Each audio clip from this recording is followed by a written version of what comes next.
Halo selamat sore saudara, Anda menyaksikan program berita Kompas Petang. Hanya di Kompas TV, independen, terpercaya. Bersama saya Cynthia Rompas. Dan saya Harjino Pramudito, kita jelang berita utama pertama dari BNN. BNN menggerebek kampung narkoba di Aikanopan, Labuhan Batu, Sumatera Utara. 7 orang pengedar hingga pengguna ditangkap dengan barang bukti sabu dan alat hisap.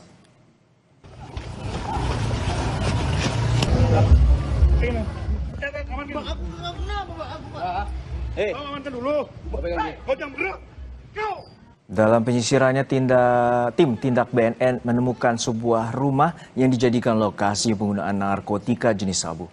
Puluhan plastik klip berisi narkotika dan alat hisap ditemukan. Salah satu pengedar sempat mengelak, namun barang bukti berupa sendal jepitnya yang tertinggal di lapak TKP membuatnya tidak berkutik. BNN lanjut menggeledah sebuah rumah mewah yang disinyalir menjadi rumah milik bandar narkoba berinisial W yang ternyata sudah melarikan diri dan masuk DPO. Uang. Hitung. Iya, nanti kalau nggak bisa kita hasil penyelidikan ternyata diketahui dan kawasan ini tersebut dikendalikan oleh jaringan berinisial W.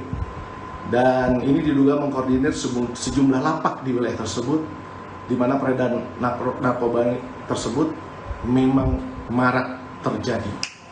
Kami mengamankan 7 orang berinisial RTM, S, AR, ANS, AHP, T, dan A yang diduga terlibat dalam aktivitas penyalahgunaan maupun peredaran narkoba.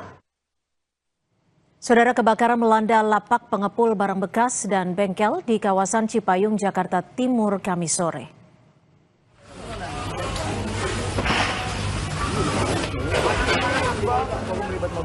Kobaran api disertai asap tebal mengepul di lapak pengepul barang bekas dan bengkel mobil di Jalan Tugu, Kecamatan Cipayung, Jakarta Timur. Api yang tiba-tiba membesar membuat panik warga sekitar. Petugas Sudin Damkar Jakarta Timur yang tiba di lokasi berusaha memadamkan api agar tidak merambat ke bangunan lain. Tidak ada korban jiwa dalam musibah kebakaran ini.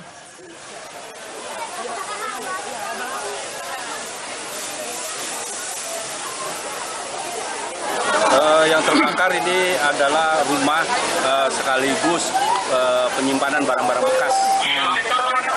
Dugaan masih dalam penyelidikan.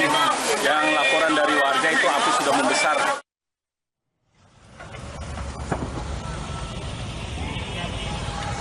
Sementara di Jawa Tengah, saudara, ratusan motor milik karyawan pabrik ban di Purworejo, Jawa Tengah hangus terbakar. Menurut sejumlah saksi, api terlihat pertama kali membakar sebuah sepeda motor di area parkir.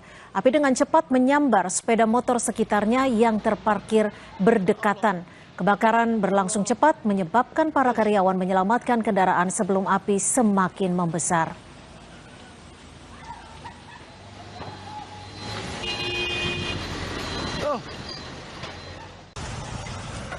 Ada karyawan teriak-teriak, ada asap. Saya spontan langsung naik ke parkiran atas. Begitu naik ke parkiran atas, posisi api sudah besar, posisi sudah membakar motor itu loh. Satu atau dua motor itu. Entah itu api dari mana kita kurang tahu, entah korsleting listrik atau dari mana motor kita kurang tahu. Posisi api sudah ada. Kita langsung melakukan pemadaman, tapi sudah enggak itu lagi. Karena posisi motor kan rapat, parkir kan rapat itu.